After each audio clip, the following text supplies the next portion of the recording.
Senhoras e senhores, vou contar a minha jornada estudando uma literatura muito peculiar, provavelmente uma das literaturas mais estranhas de todos os tempos. Eu sempre quis falar sobre livros no canal, eu sempre quis falar sobre Bitcoin. Já tem um vídeo, inclusive eu mandei vocês comprarem Bitcoin. Deixa eu ver. Eu mandei vocês comprarem Bitcoin a 66 mil dólares e agora tá 84. Então, vocês deveriam ter me ouvido em primeiro lugar. Tô igual o Ryan Santos aqui. Então, eu não vou falar na ordem que eu li, vou falar na ordem do mais fácil pro mais difícil.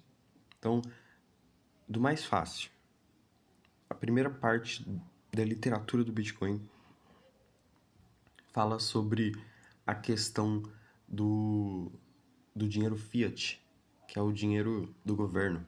Então, o governo, ele tem umas práticas meio demoníacas de imprimir dinheiro, de criar dinheiro do nada e de deixar todo mundo pobre. Então, toda a questão do ouro, depois do papel moeda, depois do fim do lastro em ouro em 1971, no acordo de Bretton Woods, acho que é isso o nome? Bretton Woods? Eu não lembro. Então, a primeira camada do iceberg seria que o Bitcoin resolve a inflação, porque você não consegue imprimir Bitcoins. Qual é o próximo passo? O próximo passo, pelo menos para mim, foi saber sobre a solução do Bitcoin para o tempo. Então, não exatamente do tempo, mas da, da natureza das informações e da natureza das coisas físicas. Então, isso é muito importante, talvez seja a parte mais importante de todas. É a filosofia que o Bitcoin funciona. É uma coisa meio, sei lá, eu acho que Platão falou disso uma vez, quando ele foi falar sobre a alma, mas existem coisas materiais e existem coisas imateriais. E o Bitcoin ele é uma coisa completamente digital. Então ele é completamente imaterial. Ele é um software abstrato. E ele não é moedas físicas. Então você não consegue tratar ele como se você estivesse tratando moedas físicas. Por exemplo, você não consegue criar bitcoins porque eles são informação. Tipo, você não consegue tratar eles como informação porque senão você teria o problema do gasto duplo. E você teria que ter uma autoridade central, então esse é um problema. Então é como se tivesse só duas formas de criar dinheiro. O primeiro sendo moedas e o outro sendo listas. O problema de moedas, como eu falei, é que não tem como criar moedas digitais porque elas podem ser copiadas. Então moedas funcionam muito bem na vida real. Por muito tempo a humanidade usou moedas de ouro, moedas de prata. Até algumas pessoas começarem a raspar para tirar o metal, mas enfim, a gente esquece, a gente ignora isso. Por muito tempo moedas funcionaram porque elas são descentralizadas e você não precisa confiar em ninguém para usar elas, basicamente. Então, você não precisa confiar numa autoridade, você só troca elas e não tem como você gastar ela duas vezes. Só que se você for fazer algo digital, o problema é que você pode copiar. Então, tudo que é digital pode ser copiado se você puder ler. Então, se você pegar um texto na internet, pegar um livro, não tem como tratar um PDF digital, um livro digital, como se ele fosse um livro físico. Quando você compartilha algo digital, ele meio que fica com você. Então, esse é um problema conhecido como o problema do gasto duplo. É uma coisa interessante. Então, a forma com que o Bitcoin resolve isso é que ele cria uma lista e ele compartilha essa lista com todo mundo. Então, é uma lista e não é uma moeda, porque não tem como criar moedas. Então, moedas, elas já são descentralizadas, elas já são livres, e listas, elas precisam que você confie em alguém para escrever. Então, o Bitcoin ele faz essa façanha incrível de ser uma lista que você não precisa confiar em ninguém. Então, isso é muito incrível.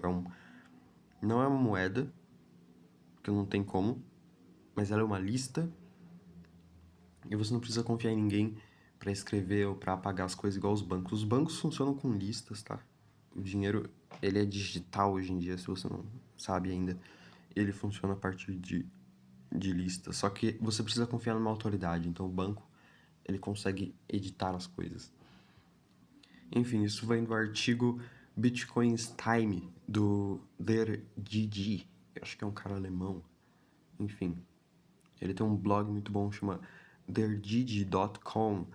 É dergigi.com. Mano, é muito bom os textos dele. Eu já traduzi um texto para minha Substack, enfim. Enfim, outra coisa interessante é que Bitcoin, ele é liberdade de expressão, então é basicamente texto. Ele é um código de computador e ele tá escrito numa língua, então ele, em teoria, ele cabe ali na definição de liberdade de expressão, ele é fala. Então a gente pode dizer que Bitcoin é um tipo de logos, é um tipo de conversa. Então a gente tem o autor aqui falando: Bitcoin é uma ideia na qual, na sua forma atual, a manifestação de uma máquina, de uma maquinaria puramente alimentada por texto. Todo o aspecto do Bitcoin é texto. O white paper é texto. O software que roda os computadores é texto. A lista é texto, as transações são textos. As chaves públicas e privadas são texto. Todo aspecto do Bitcoin é texto. E então é equivalente a diálogo, é uma fala. Então a gente tem isso também. Bitcoin é uma fala. Você consegue, em teoria, rodar Bitcoin num livro ou algo assim. Ele é um código de computador. E aí eu lembro daquela frase, não lembro quem disse, mas é uma frase tipo: não tem nada como uma ideia cujo tempo chegou. Então, Bitcoin é uma ideia imparável por causa disso, mais ou menos. Ele é uma ideia imparável, porque ele é texto. Uma hora que você sabe como o texto é, não tem como esquecer, não tem como proibir. Não tem como proibir Bitcoin, aliás. Alguns países já tentaram. Não tem como proibir uma ideia. Eu não consigo fazer você esquecer esse vídeo. Eu não consigo. As informações, elas não funcionam dessa forma. Aí a gente tem uma parte mais complicada, que é um livro de oxi. Bruh. Bruh. Ok. É um livro de 1000 páginas que eu estou lendo sobre o uso de Bitcoin como uma guerra, como uma arma de guerra. Porque Bitcoin ele funciona com energia, né? Computadores funcionam com energia e armas funcionam com energia, então a gente tem ali uma filosofia de projeção de poder. Então eu vou ter que me despedir por enquanto. Eu vou gravar a parte 2 literalmente agora para não ficar muito longo.